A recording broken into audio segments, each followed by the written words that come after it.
Love and marriage. Laci Denise Rocha, born in 1975, grew up in Modesto, California, where she became known for her radiant personality and love of family.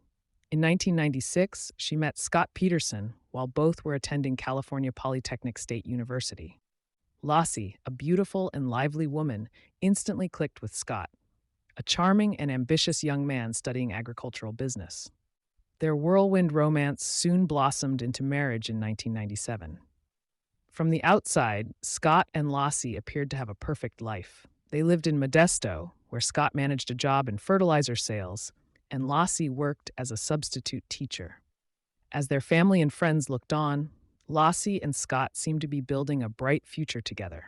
And in 2002, they were overjoyed to discover Laci was pregnant with their first child, a boy they named Connor. Laci was thrilled at the thought of becoming a mother and eagerly prepared for Connor's arrival. But behind this seemingly idyllic life, cracks had started to form in their relationship. Scott began to drift emotionally, hiding growing dissatisfaction with his marriage. Laci, unaware of her husband's inner turmoil, continued to devote herself to her family and preparing for her baby. Little did she know that Scott's actions would soon change their lives forever. The disappearance. On the morning of December 24, 2002, Laci Peterson, 8 months pregnant, went missing. Scott claimed he had left the house early to go fishing at the Berkeley Marina, while Laci, he said, planned to walk the dog and do some last-minute Christmas shopping. When Scott returned home that afternoon, he found Laci gone, her car still in the driveway, and their dog, Mackenzie, wandering the neighborhood with its leash still on. He called Laci's mother, Sharon Rocha, expressing concern that something was wrong. The police were soon involved, and a massive search began. Hundreds of volunteers, local law enforcement, and even national organizations worked tirelessly to find the missing woman. Laci's story captivated the media, who followed every development. Scott initially appeared cooperative, joining the search efforts and speaking to the press about his wife's disappearance. However, investigators began to notice inconsistencies in his story, and suspicions mounted. Behind the scenes, Scott's secrets began to unravel. It was revealed that he had been having an affair with a massage therapist named Frey. Amber came forward to the police, claiming Scott had told her he was single and that he had lost his wife shortly before Laci's disappearance. Amber, horrified by the revelations, cooperated with investigators, who were now beginning to believe that Scott might be involved in his wife's disappearance. 3. The investigation and arrest. As the search for Laci Peterson continued, suspicion increasingly fell on Scott Peterson, her husband. Initially, Scott had appeared cooperative, but inconsistencies in his alibi and behavior raised red flags for investigators. He claimed that on the morning of Laci's disappearance, he had gone fishing at the Berkeley Marina, yet there was no record of him mentioning these plans beforehand. Moreover, his decision to go fishing in the cold weather on Christmas Eve struck many as odd, especially when his pregnant wife was supposedly at home preparing for the holiday.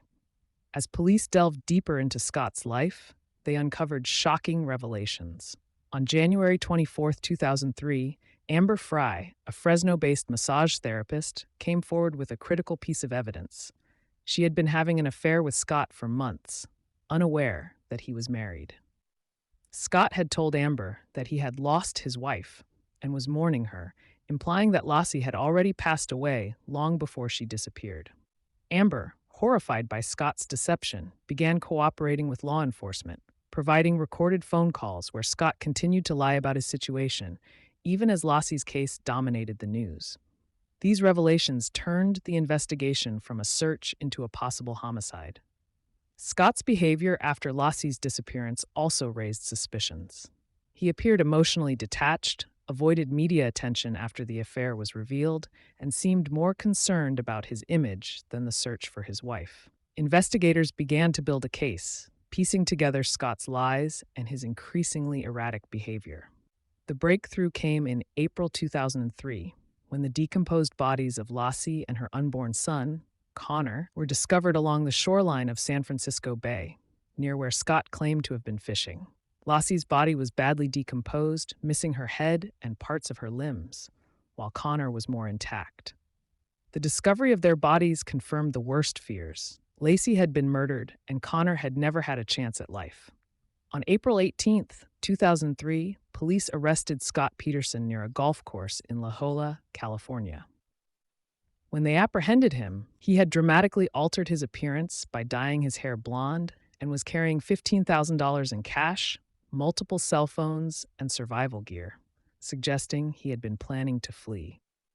Scott was charged with 2 counts of murder, one for Laci and one for their unborn child, Connor, marking the beginning of a trial that would capture national attention. This content may violate our usage policies. Did we get it wrong? Please tell us by giving this response a thumbs down. Trial and aftermath. Scott Peterson's trial began in June 2004, marking the climax of a case that had already gripped the nation. Prosecutors, led by Rick DiStasso, presented a chilling narrative. Scott, desperate to escape the responsibilities of fatherhood and continue his affair with Frey, had planned and executed the murder of his pregnant wife, Laci, and their unborn son, Connor. The prosecution argued that Scott viewed his wife and impending child as burdens standing in the way of the carefree life he wanted. They painted him as cold and calculating, someone who was willing to do the unthinkable for personal freedom. Key pieces of evidence were presented during the trial. Most damning was the discovery of Laci and Connor's bodies in San Francisco Bay, not far from where Scott had claimed to be fishing on the day of Laci's disappearance. The prosecution argued that Scott had transported Laci's body in his boat, weighing her down before dumping her in the water. The autopsy findings, although limited due to the condition of the remains, supported the theory that Laci had been killed and disposed of in a premeditated manner. Frey's testimony was another pivotal moment in the trial. She revealed how Scott had deceived her, claiming he was a widower even as Laci was still alive. Amber's recorded phone calls with Scott, where he continued to lie about his situation, became crucial evidence, showing his capacity for manipulation and deceit. The defense, led by high-profile attorney Mark Garagos, tried to cast doubt on the prosecution's case. They suggested that Laci had been the victim of a random abduction, possibly by unknown assailants. However, the evidence against Scott was overwhelming. His calm demeanor following Laci's disappearance, the inconsistencies in his alibi, and his apparent plans to flee only reinforced the prosecution's argument that he was guilty. On November 12, 2004, after 5 months of testimony, the jury found Scott Peterson guilty of first-degree murder for Laci's death and second-degree murder for Connor's. The following March, he was sentenced to death by lethal injection. Scott Peterson has remained on death row at San Quentin State Prison, continuing to file appeals, though none have been successful. For Laci's family, the trial's outcome brought some measure of justice, but the loss of Laci and Connor left a wound that could never fully heal. Sharon Rocha, Laci's mother, became an advocate for victims of violent crime, ensuring that Laci's story continues to be a reminder of justice pursued.